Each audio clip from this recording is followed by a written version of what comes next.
Silakan duduk Bapak Ibu, saudara sekalian. Papannya di situ aja, agak jauh. Ya, agak jauh. Selamat pagi, Shalom. Terus terang, seminar Nama Tuhan sesi 11 agak rumit dan gambarnya ruwet-ruwet, tapi nggak apa-apa lah ya, harus saya sampaikan. Dan Bapak Ibu saya yakin jarang melihat hal ini. Tapi nggak apa-apa, karena ini kebenaran. Nanti ada tanya jawab kalau Bapak Ibu Saudara ada pertanyaan. Yang pertama tolong ditampilkan slide-nya. Kali ini saya harus pakai slide. Ya, Saudara, saya pernah menulis satu buku. Ini bukunya, ya. Nama Pribadi Tuhan. 4 huruf, Yud He Waw He. Atau Yud He Vav He dalam dialek yang lebih modern. Dan buku ini tipis, karena hanya sebagian. Waktu itu untuk seminar juga sih. Ya. Tapi nanti, ya setiap kali saya ngomong nanti, nggak tahu kapan nih. Karena waktunya itu lengkapnya tebal sekali nanti. Tapi pernah buat yang ini. Oke, next. Ya, saudara. Huruf Yud He Waw He, 4 huruf suci ini, dulunya gambar, saudara. Yang paling atas itu adalah tetragrammaton dalam huruf Phoenician. Ya, itu di abad ke-12 sampai tahun 150 sebelum Masehi. Ya, itu gambarnya seperti itu. Yang di tengah itu adalah Paleo Hebrew. Huruf Paleo Ibrani, itu abad ke-10 sebelum Masehi sampai 135 Masehi masih dipakai. Dan yang paling bawah itu Square Hebrew namanya. Itu abad ke-3 sebelum Masehi sampai hari ini. Jadi kalau kita sekolah teologi hari ini, itu yang dipakai adalah huruf paling bawah. Ya, huruf yang paling bawah, saudara.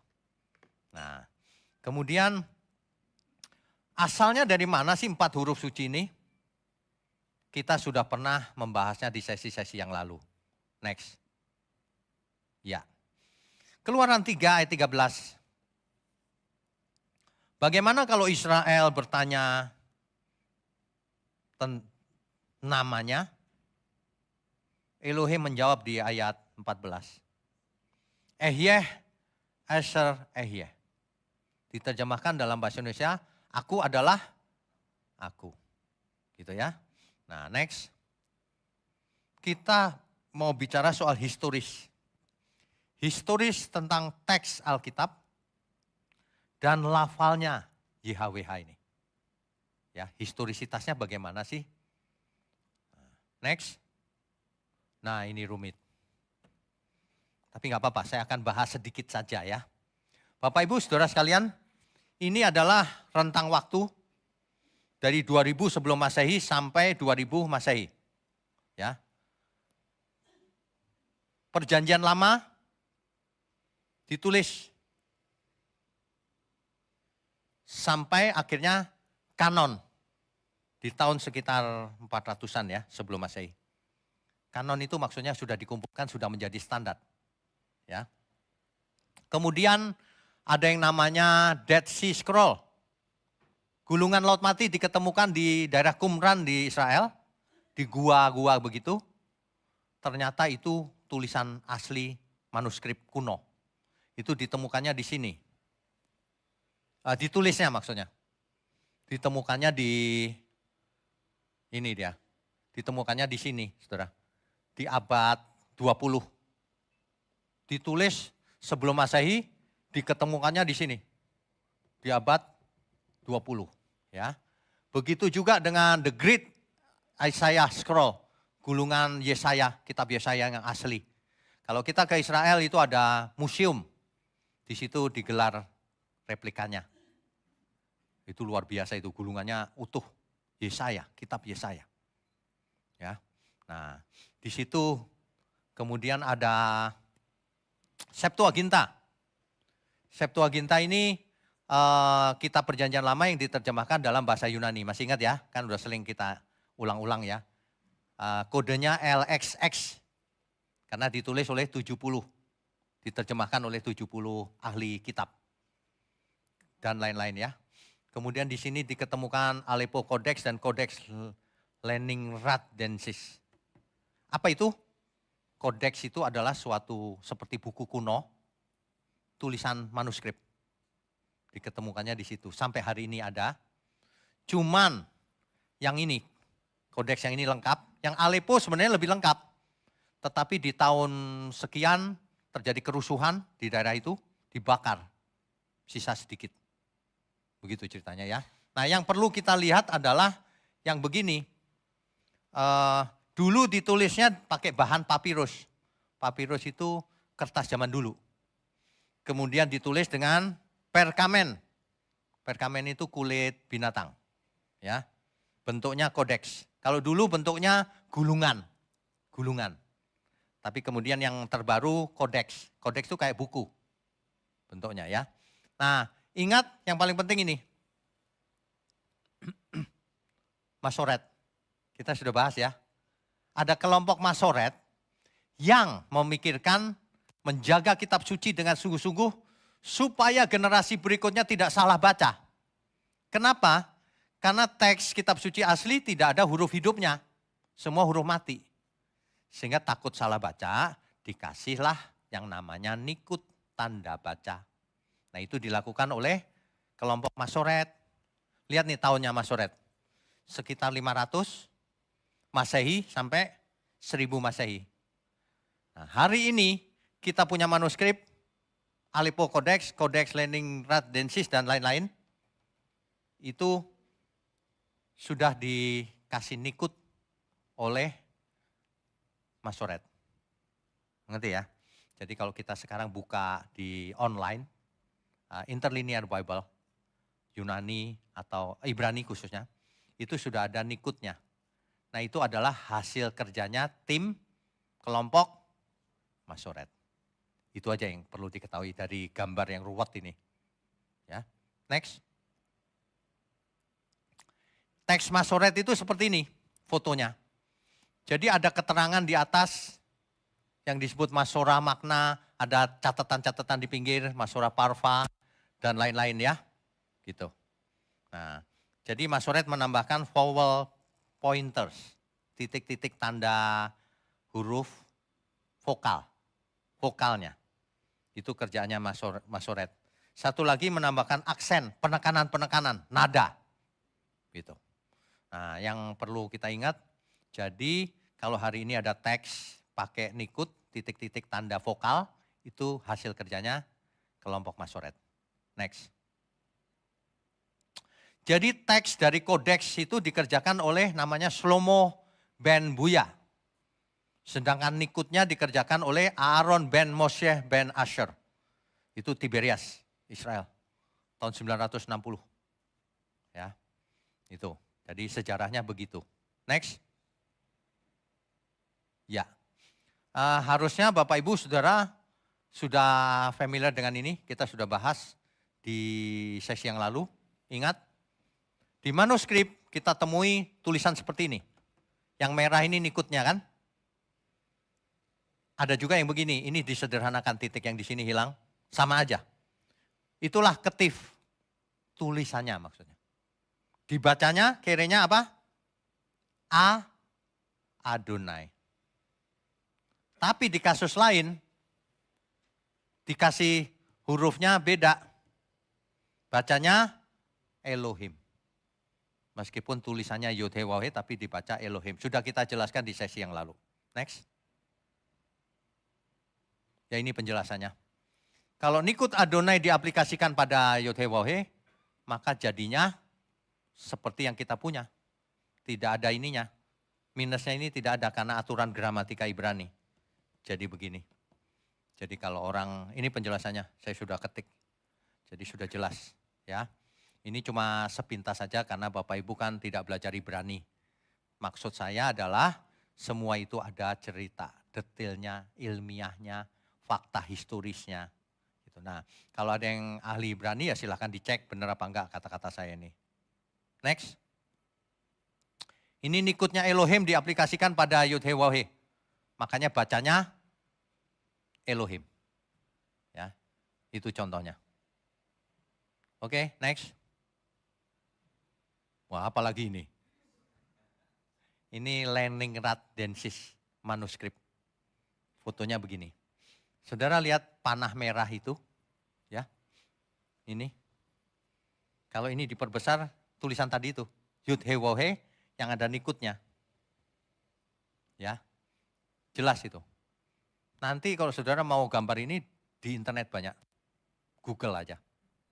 Itu banyak. Next. Nah ini. Kodeks yang sama, Kejadian 2 ayat 4. Bentuknya begini. Lihat nih saudara, ini digedein ini udah. Yud, He, Waw, He. Ya, dapat titik 2 tapi gabung karena belobor. Belobor itu apa ya? Tintanya luntur kan? Dapat kames. Kan gitu kan? Ada titik ini kali. Gak ada titik juga gak masalah. Nah ini hurufnya, kalau mau diperjelas. Ini, ya.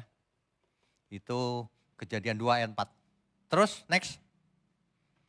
Ini saudara bisa akses di online. Itu linknya. Saya kasih tuh, Aleppo Codex. Ada linknya. Saya cari online ternyata ada. Jadi kita bisa akses ke Yerusalem, ke museum.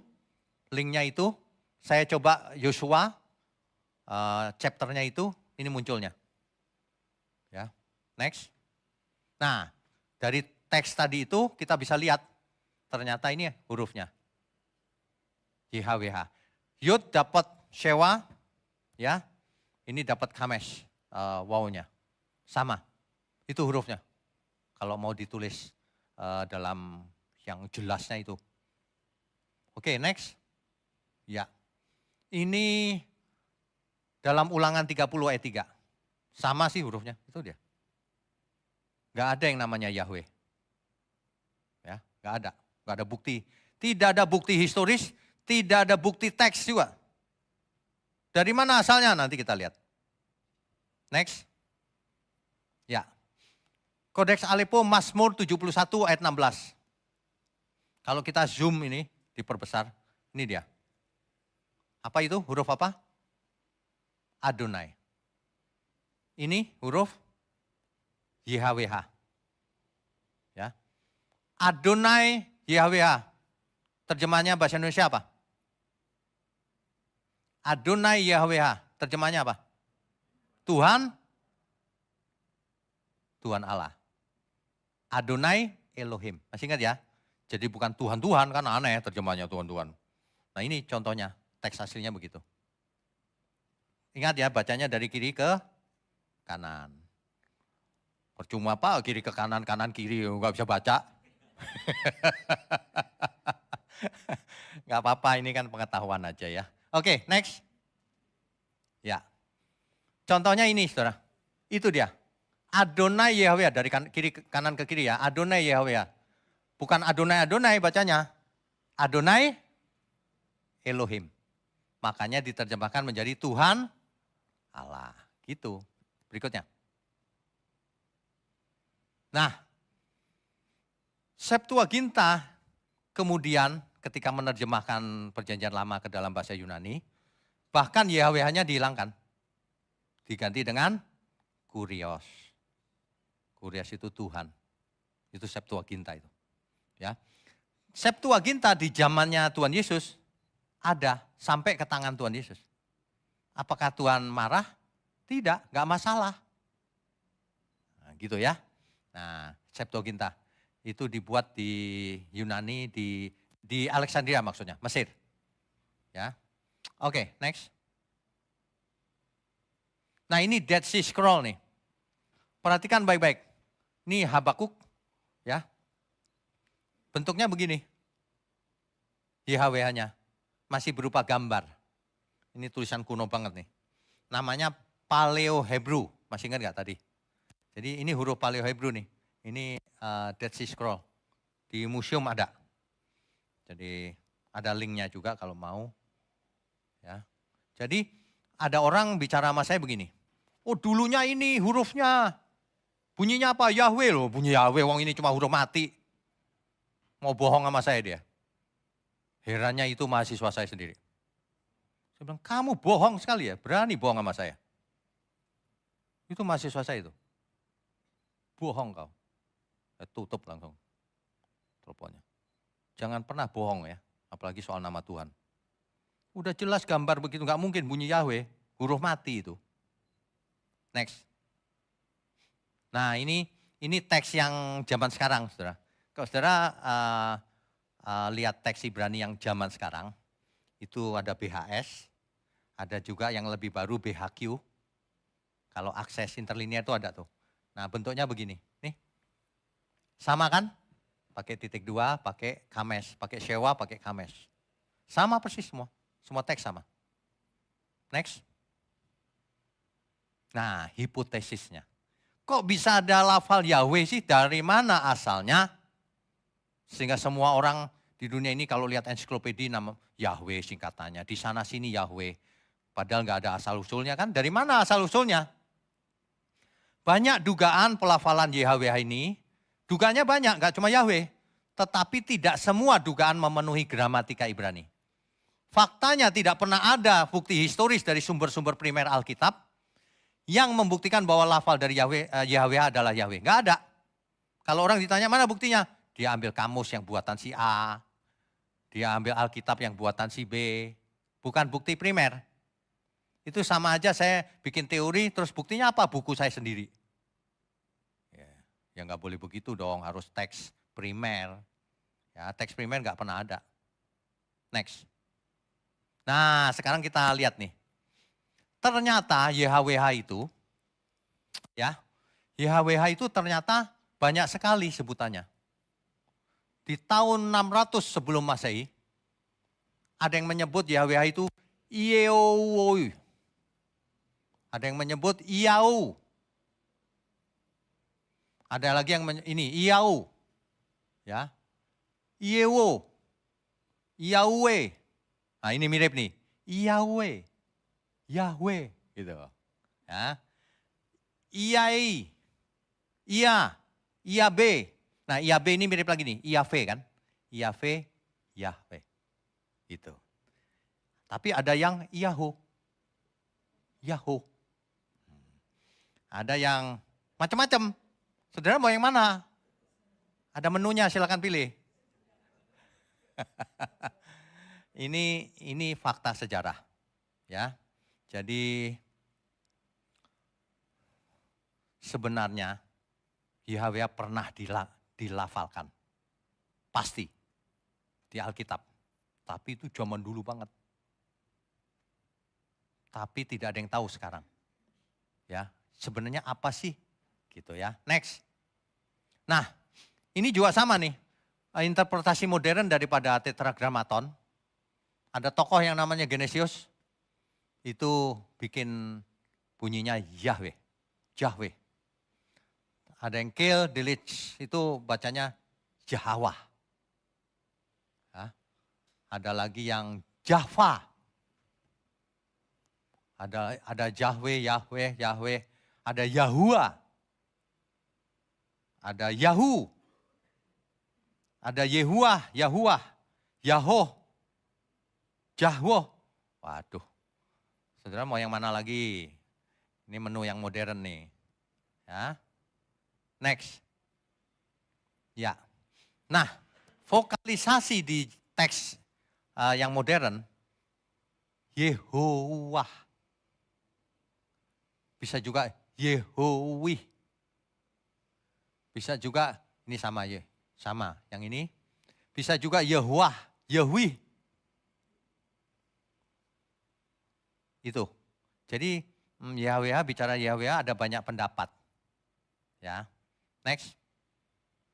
Tidak ada kesimpulan dan tidak ada kesepakatan sampai hari ini. Oke, next. Kok bisa ada yang sebut Yehova sih? Nah itu sudah kita jelaskan yang lalu ya. Karena orang tidak mengerti tradisi ketif kere. Tulisannya dibaca apa adanya jadi Yehova. itu salah total. Orang yang menyebut Yehova itu salah total. Ia tidak mengerti sejarahnya. Dia nggak ngerti, dia pikir itu huruf hidup, dibaca apa adanya. Yehova. Tapi kalau orang tahu itu bukan Yehova. Nah, gara-garanya Petrus Galatinus seorang biarawan Fransiskan dari Paus Leo ke-10.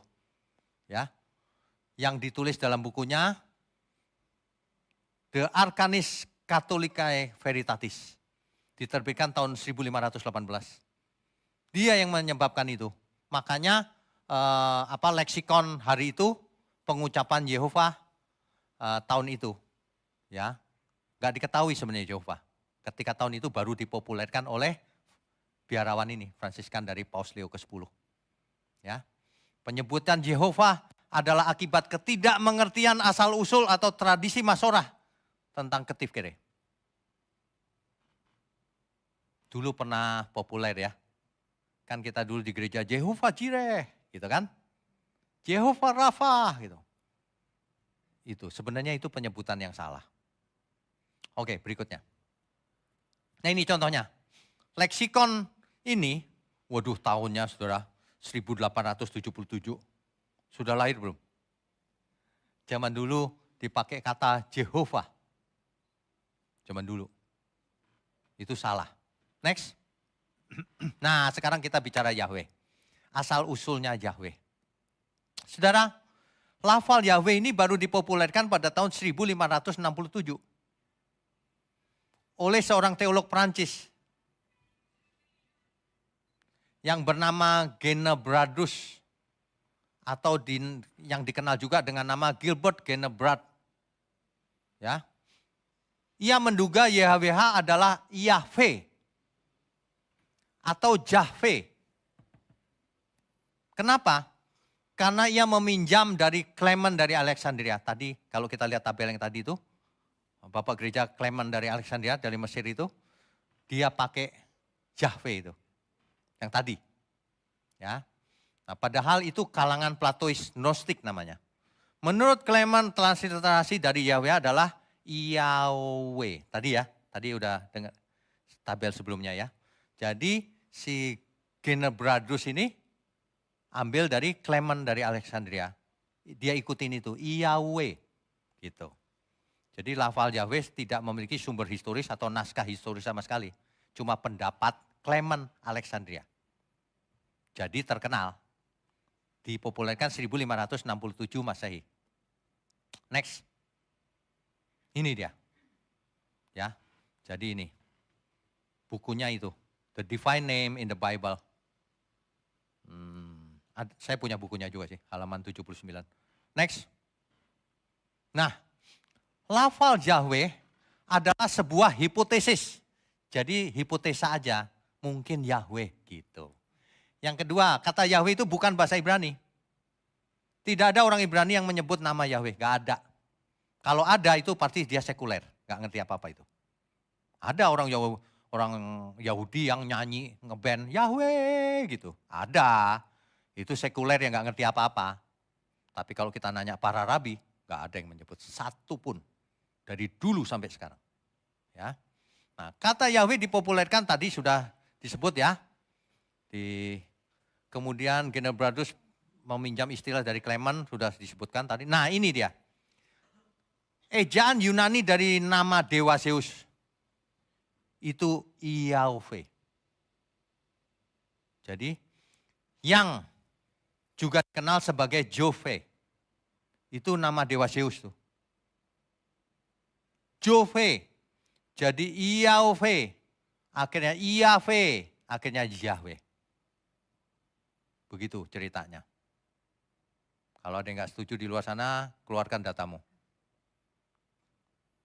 Ya, nanti paling kalau orang udah nggak bisa ngelak lagi, nggak apa-apa lah salah gitu. Ujungnya gitu.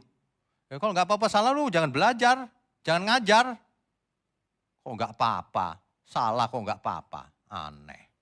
Ya. Guna mendukung idenya ini, Genebradus mengutip Alkitab Samaria yang memakai kata Iabe. Iabe itu kan, B itu V juga sih, Iave. Jadi cocok kan Yahweh, gitu. Ngepas-ngepasinya gitu. Kenapa ambil Alkitab Samaria? Kenapa tidak ambil aslinya? Ngerti nggak maksud saya? Kenapa lu ambil Alkitab yang Samaria, yang memisahkan diri dari Yerusalem? Kok ngambilnya yang Samaria? Kok nggak ngambil yang asli? Manusia memang aneh-aneh sih.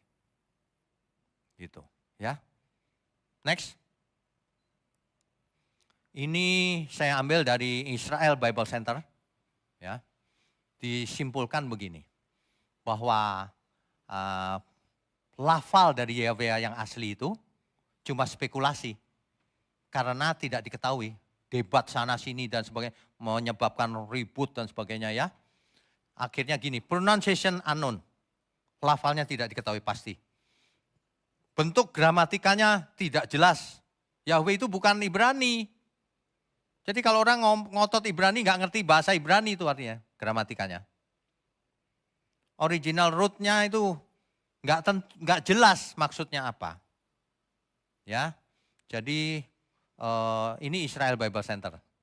Jadi kalau orang yang sok tahu, ini seorang profesor dari Israel Bible Center. Saya kutip, tampilkan di sini. Ya, next.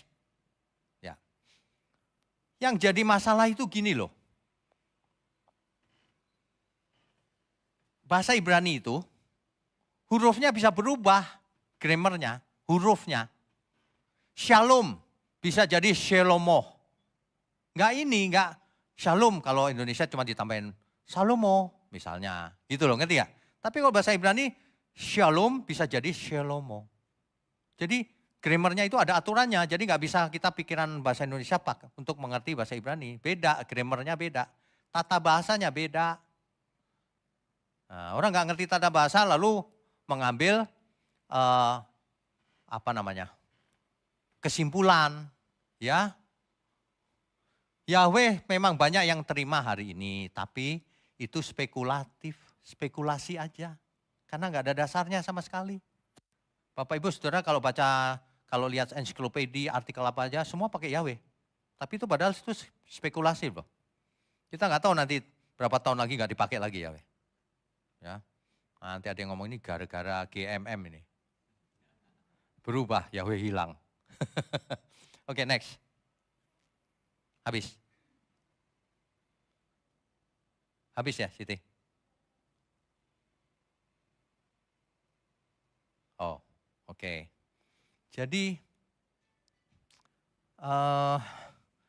kalau kita bicara soal asal-usul sebutan Yahweh, harus pakai fakta. Saudara ingat,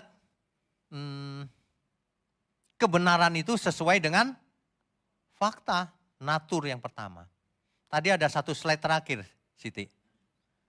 Bisa ditampilkan nggak? Oke. Jadi begini loh Bapak Ibu Saudara. Ada ayat di Alkitab Matius 7 ayat 21. Bukan setiap orang yang berseru kepadaku Tuhan. Tuhan, Tuhan masuk ke dalam kerajaan surga. Melainkan dia yang melakukan kehendak Bapakku yang di surga. Bukan karena berseru nama Tuhan lalu diselamatkan. Tapi yang melakukan. Jadi kalau orang Tuhannya itu disebut Yehova sama mereka. Bukan orang yang memanggil Jehovah yang masuk kerajaan surga. Tapi yang melakukan kehendak Bapakku yang di surga. Sama yang panggil Yahweh. Bukan orang yang memanggil Yahweh yang masuk kerajaan surga. Tapi yang melakukan kehendak Bapakku yang di surga. Dah. Jadi dari situ kita udah tahu untuk para pengagum nama Yahweh ya. Manggil nama Yahweh doang belum tentu selamat. Harus melakukan kehendak Bapa di surga. Tapi kalau kita tidak berani, kalau saya tidak berani memanggil nama Tuhan sembarangan. Bukan Yahweh kok disebut Yahweh. Bukan Jehovah kok disebut Jehovah. Orang Yahudi kurang apa lagi? Mereka lebih tahu. Saudara. Secara gramatika, yang kemungkinan besar yang lebih tepat adalah Yahweh sebetulnya. Tapi itu pun gak ada yang menyebut dari dulu sampai sekarang. Jadi kita gak boleh sebut juga. Supaya aman bagaimana? Perifrasa Tuhan, Adonai. Simple, begitu saja. Iya kan? Mau ngapain? Spekulasi. Mau untuk apa spekulasi? Makanya logika itu penting juga loh. Ada orang yang nggak punya logika bilang begini, jangan menyebut nama Tuhan sembarangan. Loh saya nggak sembarangan, berarti boleh dong. Loh udah dikasih tahu Yahweh bukan sebenarnya, kalau gitu boleh dong aku sebut. Loh kok nggak punya logika ya. Jangan menyebut nama sembarangan. Seluruh dunia aja nggak setuju itu Yahweh. Ada pendapat Yahweh, ada Yahweh dan seterusnya. Ada Yahoo. Kalau nggak setuju jangan. Kecuali seluruh dunia udah setuju, bener kok yang bener Yahweh. Itu pun saya nggak bakalan ikut. Artinya seluruh dunia salah. Kan begitu. Ya, memang orang nggak hormat sama Tuhan memang. Dikasih tahu begini, terus enggak lah. Nggak mau tahu, padahal nggak punya pembelaan sama sekali. Kan harusnya kalau nggak setuju, enggak kok yang benar gini loh. Nah, sampaikan teorimu itu. Faktanya begini. Saudara tahu nggak ini saya kerjakan begini setahun. Saya kemana-mana saya bongkar. Kenapa mereka sebut Yahweh sih? Saya tanya satu persatu. Tokoh-tokohnya sekalian. Nggak ada satupun yang bisa kasih argumentasi pakai teks asli Alkitab. Argumentasinya coba pakai kamus, buku, karangan ini. Ya seluruh buku dunia ikut itu emang. Kan mestinya fakta itu sesuai kebenaran sesuai fakta. Mana faktanya nggak ada. Ya. Sebenarnya ini disertasi saya dulu. Waktu ambil doktor teologi. Disertasi. Tulisan saya disertasi itu. Jadi ini versi gampangnya. Kalau versi ruwetnya kita analisa gramatikanya mumet orang. Tapi gampangnya begini ya, mudah-mudahan saya berharap seminar ini ditonton oleh banyak orang dan mendapatkan pencerahan. Sehingga tidak sembarangan memanggil nama orang. Tidak sembarangan asal panggil. Begitu ya, kita harus hormat sama Tuhan. Kalau tidak tahu namanya Tuhan. Gitu. Kalau kita tahu namanya Tuhan Yesus. Kalau Yesus kan udah pasti namanya. Itu pasti benar. Oh enggak Pak, itu Yeshua. Ya bolehlah kok pakai Yeshua. Memang namanya dalam bahasa Ibrani Yeshua. Adonai. Yeshua. Boleh kalau hobinya bahasa Ibrani. Tapi bahasa Ibraninya cuma Yeshua doang. Kalau mau Ibrani sekalian ngomong Ibrani. Ibrani cuma Elohim sama Yeshua modalnya. Aduh, paling-paling tambah Hakados. Yang kudus, Aba, Bapak. Bisanya cuma itu toh. Ini enggak bermaksud apa-apa loh saudara ya. Saya cuma mau ayo kita sama-sama ya. Kita sama-sama belajar yang benar dari segala hal. Terutama melakukan kehendak Bapak. Kalau enggak percuma kau ngomong apapun. Pinter. Teologinya percuma. Apalagi salah menyebutnya. Waduh sayang ya. Manusia itu egonya nomor satu. Enggak mau ngaku salah padahal salah. Untuk apa sih kau pertahankan kesalahanmu itu? Kalau saya enggak, ada orang kasih tahu saya begini. Loh Bapak dulu waktu khotbah pernah loh sebut Yahweh. Iya dulu saya salah. Dulu saya tidak tahu. Makanya sekarang saya benerin. Loh, salah emang ngapain? Apa untungnya saya mempertahankan yang salah? Enggak ada kan? Saudara juga begitu. Kalau saudara salah, ngaku salah. Jangan ngotot maunya sendiri. Percuma. Itulah asal-usul sebutan Yahweh. Tahun 1500-an barulah dipopulerkan oleh Giner Bradus tadi.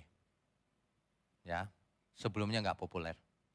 Dan dia mengambil dari pendapat Bapak Gereja yang namanya Clement dari Alexandria. Dan juga ngambil dari Taurat Samaria. Gitu. Selain itu tidak pernah ada bukti teks maupun historisitasnya. Begitu. Tidak pernah ada buktinya bahwa bunyinya itu Yahweh. Oke, saya rasa itu cukup. Amin, Tuhan Yesus memberkati. Kalau ada pertanyaan boleh satu atau dua, silakan. Apa pusing ya lihat gambar-gambar ruwet. Tapi yang penting bukan itu. Yang penting menangkap idenya. Bahwa ada banyak sekali pendapat. Dan tidak ada kesepakatan satu sama lain. Bahkan sebutan Yahweh itu bukan bahasa Ibrani. Itu menyalahi gramatika Ibrani. Ya. Kalau kita belajar sungguh-sungguh kita pernah tahu bahwa Yahweh itu nama dewa juga sih. Pernah dipakai sebagai nama dewa. Pernah. Gitu. Jadi, oke, ada pertanyaan? Silakan. Mic-nya tolong. Silakan Pak David. Pak, tadi Bapak kan katakan ada kemungkinan dulu pelafalannya nama Allah itu, Adonai itu nama aslinya pernah disebutkan ya Pak? Ya. Yang saya tanyakan pada waktu kapan dia sudah mulai tidak disebutkan dan ada kejadian apa Pak sampai hal itu tidak bisa disebutkan lagi? Sampai orang-orang zaman dulu kok nggak berani sebutkan lagi, padahal sebelumnya sudah pernah disebutkan. Berarti kan ada kasus atau ada kejadian apa dan pada waktu itu pas di kapan itu waktunya tuh Pak? Betul, betul. Ketika bangsa Israel ditaklukkan oleh Asyur, yang ibu kotanya Samaria, dibawa ke Asyur nggak balik, hilang. Yang di Yehuda, Yerusalem, seluruhnya dibawa ke Babel. Di Babel mereka mengalami penindasan kan? Disitulah mereka sudah tidak sebut nama itu lagi. Dan ketika ada di Babel mereka udah nggak bisa Ibrani lagi. Orang Ibrani tapi nggak bisa huruf Ibrani. Mulai punah Ibrani. Sengaja itu oleh Babel. Makanya Daniel dan 3 orang, siapa? Sadrak, Mesak, Abednego dikasih nama Babel. Padahal nama Ibraninya bukan itu. Jadi proses naturalisasi ke Babel, ngerti gak maksudnya? Misalnya kita ditawan di Babel gitu, dinamain nama Babel. Cara makannya, semuanya budaya yang dirubah, mau dimusnahkan. Secara budaya juga mau dimusnahkan semua. Supaya jadi orang Babel, gitu. Akibatnya mereka kehilangan kemampuan berbahasa Ibrani. Ya termasuk hilangnya ini, hilang. Untung masih ada orang yang seperti Ezra, Nehemia, ya kan? Tapi secara umum hilang kemampuannya. Makanya ketika balik ke Yerusalem, gak berapa lama kemudian Yunani kan? Helenisasi. Bahasa pergaulan, bahasa lingua franca sehari-hari, bahasa Yunani akhirnya. Makanya manuskrip perjanjian baru dalam bahasa Yunani. Begitu ceritanya. Dan ini tidak kebetulan. Kalau nama Yahweh penting, pasti Tuhan lindungi. Betul nggak? Tapi sampai perjanjian baru hilang. Diganti Kurios bahkan. Apakah Tuhan Yesus pernah mengajarkan Yahweh? Nggak pernah. Tuhan mengajarnya pakai perifrasa, Bapa kami yang di surga. Tapi Tuhan sebut Elohim loh Pak. Eloi, Eloi, lama sabachthani. Itu Elohim. Tapi Tuhan Yesus nggak pernah sebut Yahweh. Bahkan nggak pernah sebut YHWH. Ketika Tuhan ditanya hukum apa yang terutama, itu kan ngambil dari ulangan tentang Shema Israel. Tuhan Yesus jawab, aslinya kan YHWH adalah Tuhan kita. Kan gitu kan? Dijawab apa? Kurios. Diterjemahkan Kurios, gak pakai nama Yahweh lagi. Ya, Shema Israel, Adonai Eloheinu Adonai Echad. Dengarlah hai Israel, Adonai Eloheinu. Tuhan itu Allah kita. Pakai kata Tuhan, gak pakai Yahweh lagi. Kalau dulu Yahweh, sekarang pakai kata Kurios. Tuhan itu Allah kita. Adonai Echad, Tuhan itu Esa. Ngerti gak maksudnya? Tuhan Yesus saja udah gak pakai. Artinya itu gak penting. Kalau penting pasti Tuhan jangan salah loh ya. Gitu. Enggak. Bapa kami yang di surga. Gitu. Jelas ya. Dan itu sekaligus memberitahu kita bahwa ia adalah Bapa kita di surga. Ia bukan bapaknya orang Yahudi saja. Lagi pula Yahweh bukan bahasa Ibrani Yahweh itu. Jelas Pak? Jelas Pak, makasih Pak. Oke, Tuhan memberkati. Masih ada yang bertanya? Satu lagi. Kalau ada? Nggak ada ya? Baik, saya undang semua untuk bangkit berdiri. Yuk kita langsung saja kita berdoa sebab nanti sebentar lagi kita lanjutkan sesi berikutnya. Ya, oke. Bapa yang di surga, terima kasih kami semua diberkati. Biarlah kami boleh menyebut nama Tuhan dengan hormat, dengan takut akan Tuhan. Terima kasih kami tidak mau bersalah sekecil apapun Tuhan. Biarlah Tuhan sendiri yang mengajar kami. Tuhan pakai GMM untuk menjadi berkat bagi dunia ini. Terima kasih, hanya dalam nama Tuhan Yesus kami berdoa. Amin. Amin. Saudara sekalian, bicara soal kebenaran, setiap orang merasa benar. Makanya semua kecap dinomor satukan. Ada orang yang mengatakan saya paling benar, ini paling benar, itu paling benar. Mana sebenarnya yang paling benar? Oleh sebab itu hadiri seminar 7 natur kebenaran dan aplikasinya. Seminar ini wajib dihadiri oleh para teolog, apologet, pengkhotbah, bahkan oleh para jemaat sendiri. Agar kita bisa membedakan manakah yang benar, manakah yang salah. Inilah alat uji kebenaran yang sangat objektif dan alkitabiah. Pastikan saudara ikut dan ajak seluruh saudara dan sahabat-sahabat. Bapak-bapak dan ibu-ibu yang terkasih dimanapun berada, yuk kita belajar pelajaran Alkitab bersama secara online. Setiap hari Rabu jam 7 malam bersama pendeta Bapak Wignio Tanto secara online, bisa melalui Zoom. Tetapi kita harus mendaftarkan dulu ke nomor berikut ini. Selamat bergabung dan Tuhan Yesus memberkati.